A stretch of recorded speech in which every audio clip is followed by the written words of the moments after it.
આ છોડ શેનો છે ખબર છે તમને? શેનો છોડ છે? તુલસીના પાના ક્યારે ખવાય ખબર છે?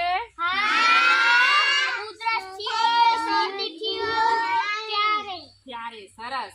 અને દરરોજ પણ તુલસીના પાન ખાઈએ ને તો નુકસાન થતું નથી. વધારે નહીં ખાવાના, 2 થી 3 પાના તમારે રોજ ખાવાના, તો તમને જલ્દી શરદી ના થાય, ઉધરસ ના થાય, બીમાર ના પડાય, બરાબર ને?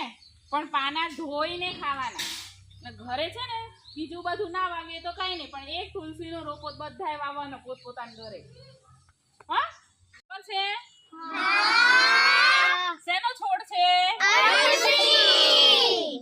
અરડુસી શેમાં વપરાય ખબર છે? ક્યારે વપરાય?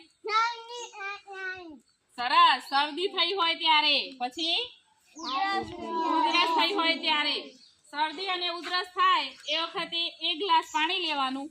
એ પાણીની અંદર 4 થી 5 પાના લઈ લેવાના અને ઉકાળી દેવાનું. ગેસ હોય કે ચૂલો હોય એના ઉપર ઉકાળવા મૂકવાનું. બરાબર ઉકળી અને એકદમ 1 કપ જેટલું પાણી થઈ જાય એટલે પછી આપણે પીવાનું. વધારે પડતું જ નહીં પીવાનું. 1 ચમચી પીવો, 2 ચમચી પીવો, એ રીતે પીવાનું, જેથી કરીને તમારી ઉધરસ મટી જશે. આ શેનો છોડ છે ખબર છે? શેનો છે?